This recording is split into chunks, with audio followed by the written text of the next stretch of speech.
Gérard Blier, bonjour. Bonjour Yann. Nous sommes à Dunkerque en mai-juin 1940. Tout à fait. Que s'est-il passé là-bas? Les Anglais ont rapatrié leurs troupes en laissant les Français ou pas? Oui, c'est largement cela, mais enfin, il faut apporter, bien sûr, on est là pour ça, un certain nombre de précisions. Alors, en mai 1940, en effet, à Dunkerque, sur les plages de la mer du Nord, va se dérouler un véritable drame qui va influencer très largement, au moins, le début de la Seconde Guerre mondiale. De quoi s'agit-il? Bon, la guerre a commencé au mois de septembre 1939 et pendant environ 9 mois, il ne se passe pas grand-chose, c'est la drôle de guerre émaillée quand même au printemps par l'épisode de Narvik que nous avons relevé lors de la précédente émission. Mais sur le front de l'Ouest, il ne se passe pas grand-chose. Les deux armées, franco-anglaise, belge et puis naturellement allemande, sont face à face. Et puis, au mois de mai, l'enfer se déchaîne, c'est-à-dire que le 10 mai 1940, eh bien, Adolf Hitler lance ses troupes à l'assaut donc de la France et puis bien sûr des armées anglaises, belges. Cette attaque de mai-juin 1940 prend complètement par surprise les Alliés, non pas parce qu'ils ne s'attendaient pas à une attaque, ils devaient bien penser que ça produirait un jour ou l'autre, mais c'est le lieu de l'attaque. Au lieu d'attaquer dans les plaines de Belgique et de faire un grand mouvement tournant, comme l'avait demandé le plan Schlieffen en 1914, là, les troupes allemandes n'attaquent pas pour l'essentiel en Belgique, elles attaquent au milieu de la frontière du Nord-Est, dans le secteur des Ardennes, qui était considéré par le commandement français comme un secteur très difficile, boisé, accidenté, et qui ne se prêtait pas du tout à une attaque de grande envergure. Et là, les Allemands, au prix d'un énorme effort de préparation et d'exécution, eh bien, vont absolument surprendre les Français qui sont en effet attaqués dans un secteur faible, le secteur de la Meuse, le secteur de Sedan, où ils ne s'attendaient pas du tout à l'attaque allemande. Et alors, dans ces conditions, eh bien, dans les jours qui suivent le 10 mai, le front français qui s'étalait franco-anglais, il ne faut pas oublier les Anglais, mais les Anglais étaient plutôt vers la mer du Nord, le front franco-anglais s'étendait, comme en 1914, de la mer du Nord jusqu'à la Suisse. Il est crevé, et ça c'est très grave, en son milieu, au niveau des Ardennes, pas très loin du Luxembourg, dans le secteur de Sedan. Et alors, la progression allemande est foudroyante, c'est la Blitzkrieg, la guerre éclair, avec une large utilisation de blindés, appuyés par de l'aviation d'assaut, les fameux Stuka. Et à ce moment-là, eh bien, l'armée allemande s'engouffre dans la brèche, évidemment, et vous voyez le problème. Les Allemands auraient pu foncer directement sur Paris. Mais Paris n'était pas en soi un objectif militaire important, c'était un objectif politique important. Mais ce que veut Hitler, c'est naturellement détruire le plus possible les forces alliées. Et alors à ce moment-là, à partir de la percée des Ardennes, les blindés allemands, les divisions blindées allemandes, foncent non pas vers le sud, vers le sud-ouest, vers Paris, mais carrément vers l'ouest, le nord-ouest, vers la mer du Nord. Pourquoi? Eh bien parce que les troupes franco-anglaises s'attendaient à une attaque des Allemands en Belgique comme en 1914 et dès le début des opérations, les Français et les Anglais étaient entrés en Belgique. Donc il y a des troupes franco-anglaises extrêmement importantes, sans doute au moins 500 000 hommes avec tout le matériel qui se retrouvent donc en gros sur le territoire de la France du Nord et surtout de la Belgique. Donc le jeu des Allemands, c'est de prendre complètement à revers par le sud, voyez-vous, c'est une gigantesque pince blindée qui, depuis les Ardennes, s'infléchit vers l'ouest, puis vers le nord-ouest, pour complètement bloquer, encercler les forces franco-britanniques, avec évidemment l'armée belge, dans le secteur de la Belgique, dans le secteur des Flandres. Et cette manœuvre, elle est tellement bien menée que, ma foi, elle réussit. Et le 24 mai, c'est-à-dire en 2 semaines à peu près, à peine, après le déclenchement de l'offensive, eh bien, ça y est, vous avez des centaines de milliers de soldats français et anglais avec tout leur matériel, des blindés, des chars, des canons, etc., qui sont bloqués dans un secteur de la Flandre maritime, le long de la mer du Nord, le long des plages de la mer du Nord, mais évidemment, avec au moins au départ une poche vers l'assaillant, vers le sud-est. Et le 24 mai, il se passe quelque chose de curieux, c'est que les Allemands, les divisions blindées allemandes, qui sont à quelques 20-30 kilomètres de Dunkerque, et qui pourraient progresser, et qui, compte tenu du fait qu'elles prennent à revers les Français et les Anglais, sont en position d'attaque extrêmement favorable. Les Anglais et les Français commencent bien entendu à s'inquiéter très lourdement, le commandement français est complètement dépassé, et alors, surprise générale, le 24 mai, les divisions blindées allemandes, qui sont assez près de Dunkerque, et qui donc sont au contact direct des centaines de milliers de combattants qui se réfugient dans cette gigantesque poche, les divisions blindées allemandes s'arrêtent. Pendant quelques jours, elles vont rester inactives. Le commandement français et le commandement anglais n'en croient pas leurs yeux. Et là, pour les historiens, c'est un peu une énigme. Pourquoi Hitler a-t-il stoppé ces blindés alors que s'ils avaient poursuivi, eh bien, le rembarquement des forces franco-anglaises qui a eu lieu finalement n'aurait pas pu avoir lieu. C'est évidemment une énigme. Alors l'explication, on pense que Hitler a voulu ménager dans la hiérarchie des peuples et des races, l'Angleterre avait une importance pour lui, on l'a déjà dit, je crois, et Hitler a peut-être voulu ménager Churchill, le Premier ministre anglais, et les Anglais pour avoir une paix de compromis, pour être libre, pour attaquer vers l'Est la Russie. Bon, très bien, c'est peut-être ça.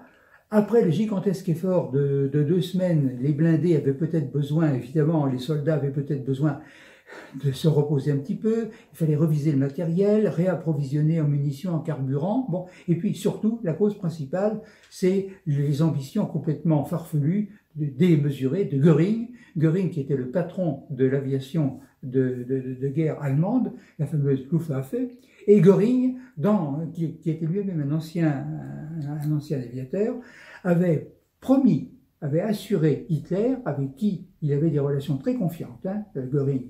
Göring avait assuré à Hitler qu'à lui tout seul, avec son aviation, il se faisait fort de réduire, d'amener à capituler par des bombardements intenses les troupes franco-britanniques qui étaient dans la poche de Dunkerque.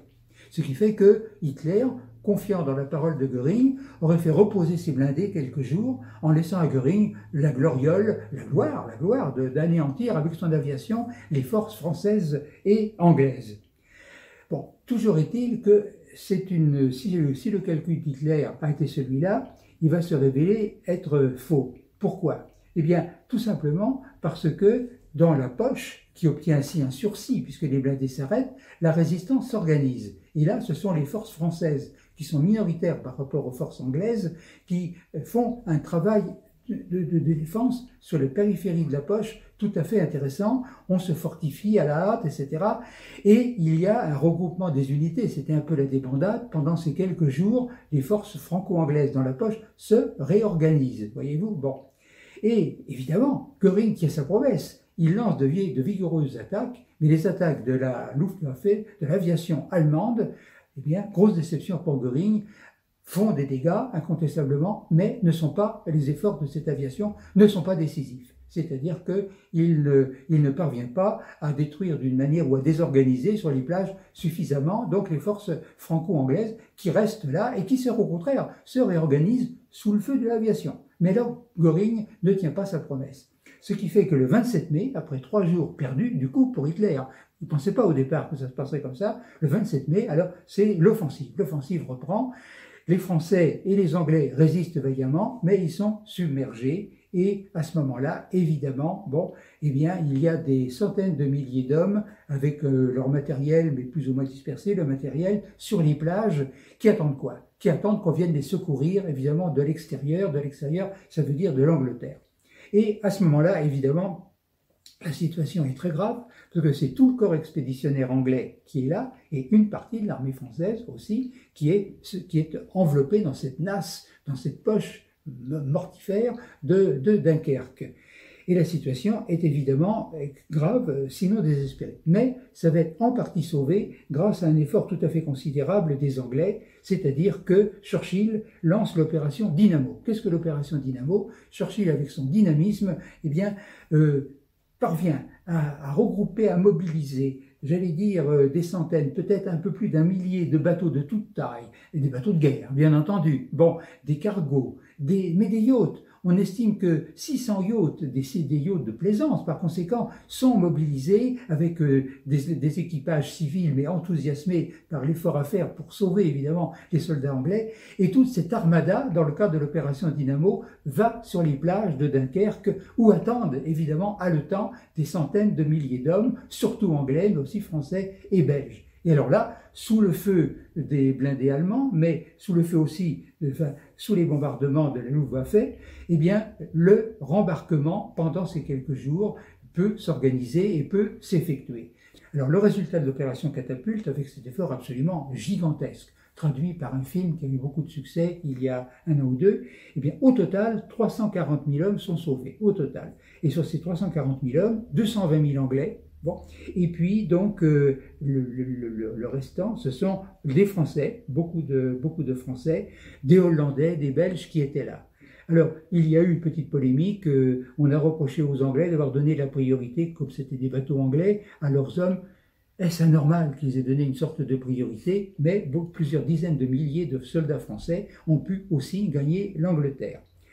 Alors, évidemment, le matériel des canons, les véhicules, tout ça c'est perdu. Hein. C'est resté sur les plages, les Allemands vont plus ou moins le récupérer. Mais l'important, c'est que l'Angleterre, qui avait tout son corps expéditionnaire en France, si ce corps expéditionnaire n'avait pas pu être rapatrié, même sans son matériel, l'Angleterre n'avait plus d'armée de terre. Par conséquent, si Hitler, dans la foulée, avait réussi un débarquement, en Angleterre, il n'y avait rien pour s'opposer à lui. Par conséquent, c'est l'embryon, un fort embryon de l'armée anglaise qui est sauvé. Alors les Anglais vont faire un gros effort de regroupement, d'équipement, mais c'est l'arme de l'armée anglaise quand même c'est le plus fort de l'armée anglaise qui est sauvé à Dunkerque. C'est donc extrêmement important. Alors, on peut noter qu'évidemment, les Allemands finissent par occuper les plages, prendre Dunkerque, etc. Mais ils n'ont pas pu empêcher le rembarquement donc, de la plus grande partie des troupes franco-anglaises et belges. Tout de même, il reste pas mal de monde et les Alliés, dans cette bataille de Dunkerque, déplorent 50 000 tués ou blessés, c'est énorme, et 40 000 prisonniers anglais et français. Par conséquent, donc, voyez-vous, le total, 50 000, 40 000, il y a 100 000 hommes à peu près qui n'ont pas pu être rembarqués, mais les 340 000 soldats qui ont été rapatriés en Angleterre, 220 000 donc anglais en particulier, vont constituer le fer de lance des forces qui vont se réorganiser pour évidemment finalement gagner la guerre. Voilà donc cette opération de Dunkerque, un véritable drame, mais c'est sûr que ce drame aurait pu être pire si Hitler n'avait pas stoppé ses blindés, donc à un moment où c'était un frimur qu'il était facile de cueillir. Et ces quelques jours de repos ont permis à l'essentiel, sur le plan des hommes, pas du matériel, d'être sauvés. Merci Gérard Millet.